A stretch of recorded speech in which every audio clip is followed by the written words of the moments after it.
तो ईडी के अधिकारियों की हिम्मत कैसे हुई कि उन्होंने चार्जशीट में मेरा नाम लिखकर मुझे बदनाम करने की कोशिश की, मीडिया में मेरे खिलाफ खबरें चलवाई, भारतीय जनता पार्टी के लोगों के द्वारा प्रायोजित पीसी कराई गई, क्योंकि इस झूठे चार्जशीट के आधार पर मेरे खिलाफ टीवी चैनल पे खबर चली, मेरे खिलाफ भाजपाइयों ने प्रेस वार्ता करी, मेरे खिलाफ तमाम दुष्प्रचार किया ईडी ने। इनका आईओ जोगेंद्र सिंह के खिलाफ डिफेमेशन का केस करूंगा, आपराधिक मानहानि का मुकदमा करूंगा, इनको बेनकाब करूंगा।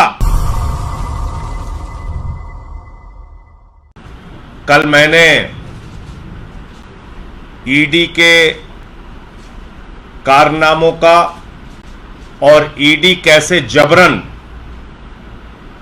गन पॉइंट पे प्रताड़ित करके, मारपीट करके, कान के पर्दे फाड़ के बयान ले रही है, इसकी सिलसिलेवार डिटेल आपके सामने रखी थी। आज जो मैं खुलासा करने जा रहा हूं वो बहुत चौंकाने वाला है और पूरी तरीके से साबित हो जाएगा कि ईडी वास्तव में झूठे, बेबुनियाद, बिना सिर पैर के केस बनाने पे लगी हुई है। कोई तथ्य नहीं, कोई प्रमाण नहीं, कोई बयान नहीं, झूठे केस बनाओ, झूठे केस दर्ज करो। पिछले कई दिनों से बार बार मीडिया में ईडी के माध्यम से मेरा नाम लिया जाता है। मैं बड़ा परेशान था, कई रात सो नहीं पाया, पूरा जीवन ईमानदारी से बिताया, पूरी ईमानदारी से, 100% ईमानदारी से अपना जीवन बिताता हूं। मैं बड़ा परेशान हुआ कि जिस आबकारी नीति से मेरा कोई लेना देना नहीं, उसमें ईडी बार बार मेरा नाम क्यों ले रही है। अखबारों में, मीडिया में, टीवी चैनल पे खबरें क्यों प्लांट की जा रही हैं। जब खबर चली मीडिया में, मैंने जानकारी ली तो पता चला ईडी की चार्जशीट में मेरा नाम है। मैंने चार्जशीट खोजी, चार्जशीट में क्या लिखा है वो मैं आपको पढ़ के सुना रहा हूं। ये ईडी की चार्जशीट है, ईडी की चार्जशीट। इस चार्जशीट में कहा गया है कि 1/10/2022 को दिनेश अरोड़ा ने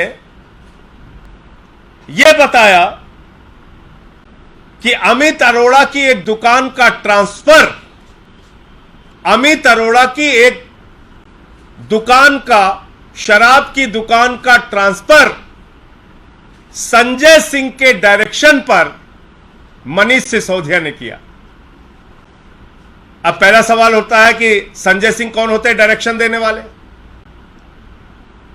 लेकिन इस स्टेटमेंट में लिखा गया, इस चार्जशीट में लिखा गया कि दिनेश अरोड़ा ने ऐसा बताया कि अमित अरोड़ा की शराब की दुकान संजय सिंह के डायरेक्शन पर मनीष सिसोदिया ने ट्रांसफर की। इसका आबकारी नीति से कोई लेना देना नहीं, मैं आपको फिर क्लियर कर दूं। इस अमित अरोड़ा की कोई शराब की दुकान है जिसके ट्रांसफर करने की बात कही जा रही है। यह लीकर पॉलिसी के पहले का मामला बताया जा रहा है। इसको ध्यान से समझिएगा। यह कौन कह रहा है? ईडी कह रहा है। कहां कह रहा है? अपनी चार्जशीट में कह रहा है। कब कह रहा है? 6 जनवरी को। 6 जनवरी को, यह तारीख याद रखिएगा, 6 जनवरी को जब ईडी अपनी चार्जशीट दाखिल करता है तो उस चार्जशीट में मेरा नाम लिखता है कि मेरे डायरेक्शन पर मनीष सिसोदिया ने अमित अरोड़ा की शराब की दुकान ट्रांसफर की। अब आगे ध्यान से देखिएगा, सुनिएगा और एक एक कागजात पढ़िएगा कि किस तरीके से एक फर्जी, एक झूठी चार्जशीट, क्योंकि मैं अडानी के महाघोटाले के खिलाफ बोल रहा हूं, क्योंकि मैं नरेंद्र मोदी सरकार के भ्रष्टाचार के खिलाफ बोल रहा हूं, इसलिए कैसे ये झूठा मामला बनाया गया। अब दिनेश अरोड़ा का स्टेटमेंट दिखाता हूं। आप दिनेश अरोड़ा का स्टेटमेंट जो ईडी ने दर्ज किया, ये चार्जशीट है 6 जनवरी वाली, और ये दिनेश अरोड़ा का स्टेटमेंट है। इस स्टेटमेंट में यह कहा जा रहा है कि एक्साइज कमिश्नर राहुल सिंह ने रूटीन वे में अमित अरोड़ा की दुकान का ट्रांसफर किया। इसमें संजय सिंह के नाम का कहीं कोई दूर दूर तक जिक्र नहीं। ईडी ने खुद जो 50 में बयान लिया दिनेश अरोड़ा का, उसमें संजय सिंह के नाम का कहीं कोई जिक्र नहीं। यह भी आपको उपलब्ध करा दूंगा। यह कब लिया गया? यह लिया गया 1/10/2022। जो चार्जशीट में डेट लिखी है वही डेट ईडी के द्वारा दर्ज किए गए बयान में लिखी है। अब और मजेदार बात आपको बताता हूं। देखिए कैसे झूठे मामले बना रहे हैं। अब न्यायालय के समक्ष जो सबसे तथ्यपूर्ण और सच्चा बयान माना जाता है, न्यायालय के समक्ष दिनेश अरोड़ा ने जो बयान दिया 164 का बयान, वो 164 का बयान क्या कहता है? वो 164 का बयान कहता है कि अमित अरोड़ा ने दिनेश अरोड़ा से जब ये ट्रांसफर की बात करी तो दिनेश अरोड़ा लिख रहा है कि मैंने इस बारे में ना डिप्टी सीएम से बात करी ना संजय सिंह से। ये देखिए, ये माननीय न्यायाधीश के सामने दिया गया दिनेश अरोड़ा का बयान है। दिनेश अरोड़ा कह रहा है कि मैंने इस बारे में ना डिप्टी सीएम से बात करी ना संजय सिंह से। आपके लीडर्स मेरे नॉलेज में लीकर कंजम्पशन के अगेंस्ट हैं। ये जोड़ रहा है। आपके नेता मेरी जानकारी के हिसाब से लीकर कंजम्पशन के अगेंस्ट हैं। ना डिप्टी सीएम पीते हैं ना संजय सिंह। ये बयान पढ़िए आप, इसकी कॉपी मैं आपको दूंगा अभी। देखिए कैसे झूठे केस बनाए। आगे लिख रहा है, अमित अरोड़ा इसको कह रहा है कि नए एक्साइज कमिश्नर आए हैं राहुल सिंह। राहुल सिंह को इस सीट पर मैं लेकर आया हूं, अमित अरोड़ा कह रहा है। और इसने अमित अरोड़ा ने राहुल सिंह से इनकी मुलाकात कराई, दिनेश अरोड़ा की। और फिर इसमें आगे तारीख दी हुई है। यह कह रहा है कि जब ये मुझे इंसिस्ट करने लगा कि आप डिप्टी सीएम से बात करिए, तो मैंने डिप्टी सीएम से कहा, तो डिप्टी सीएम ने कहा मैं देखता हूं। और 22-23 मार्च को राहुल सिंह का फोन आया कि आपका ट्रांसफर लेटर रूटीन वे में अप्रूव हो गया है। आपका ट्रांसफर लेटर रूटीन वे में, यानी कि पूरी प्रक्रिया का पालन करते हुए अप्रूव हो गया है। अब मैं भारत के प्रधानमंत्री से, देश की ईडी से, उन तमाम अधिकारियों से यह पूछना चाहता हूं कि किसके दबाव में, जब बयान में मेरा नाम नहीं, न्यायालय के सामने दिए गए बयान में मेरा नाम नहीं, ईडी के सामने दिए गए स्टेटमेंट में मेरा नाम नहीं, तो ईडी के अधिकारियों की हिम्मत कैसे हुई कि उन्होंने चार्जशीट में मेरा नाम लिखकर मुझे बदनाम करने की कोशिश की, मीडिया में मेरे खिलाफ खबरें चलवाई, भारतीय जनता पार्टी के लोगों के द्वारा प्रायोजित पीसी कराई गई। और मैं आज इस प्रेस वार्ता के माध्यम से कहना चाहता हूं ईडी के अधिकारियों से कि नरेंद्र मोदी जी ने तो अपने लिए नियम बना लिया है, रिटायरमेंट की उम्र उनकी 75 साल है, लेकिन न्याय की प्रक्रिया में जब तुम लोग फंसोगे तो फिर दुनिया में कोई बचाने नहीं आएगा। ऐसे झूठे और बेबुनियाद काम मत करो, ऐसे फर्जी बदनाम करने की कोशिश मत करो।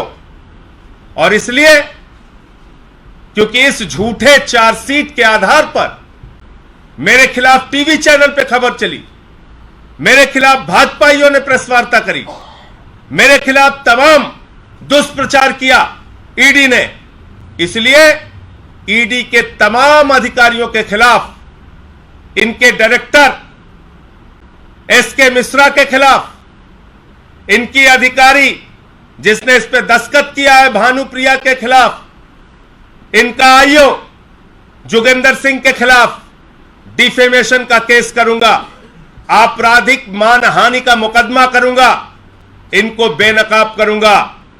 पूरा जीवन ईमानदारी से बिताया है। मैं प्रधानमंत्री जी से कहना चाहता हूं, इस जन्म में नहीं, अगले जन्म में भी भ्रष्टाचार के एक भी सबूत और प्रमाण मेरे खिलाफ नहीं पाओगे। मैंने पूरा जीवन एक फक्कड़ की तरह ईमानदारी से बिताया है, आगे मरते दम तक उसी रास्ते पर चलूंगा। आप ये सब काम कर रहे हो, मैं खुद हैरान था कैसे नाम आ रहे हैं, कैसे कहानियां बनाई जा रही। दिनेश अरोड़ा न्यायालय के सामने बयान नहीं देता, मेरा नाम नहीं लेता। दिनेश अरोड़ा ईडी के सामने नहीं कहता कि मेरे कहने पे कोई लिखकर साफ ट्रांसफर हुई, न न्यायालय के सामने कहता है, बल्कि न्यायालय के सामने तो कह रहा है कि आपके leaders Manish Sisodia, Sanjay Singh liquor consumption नहीं करते, नहीं पीते। और उसके बाद भी आपने मेरा नाम चार्जशीट में डाल दिया। तो डाला क्यों? अब इसकी क्रोनोलॉजी मैं आपको बताता हूं। ये क्यों डाला, ये क्यों दुश्मनी निभाई जा रही मुझसे। मैंने ईडी के मिसयूज के खिलाफ लोकतंत्र के सर्वोच्च मंदिर में 12 दिसंबर 2022 को यह बयान दिया कि ईडी 3000 छापेमारी करती है, मात्र 0.5% उसका कन्विक्शन रेट है, लोगों को फर्जी फंसा रही है और जेल में डाल रही है, लोगों के घरों पर फर्जी छापेमारी कर रही है और प्रताड़ित कर रही है। यह मामला देश की संसद में मैंने उठाया और भारत की संसद ने मुझे कहा, माननीय सभापति जी ने मुझसे कहा कि जो बातें आप कह रहे हैं उसको रिकॉर्ड पर लाइए।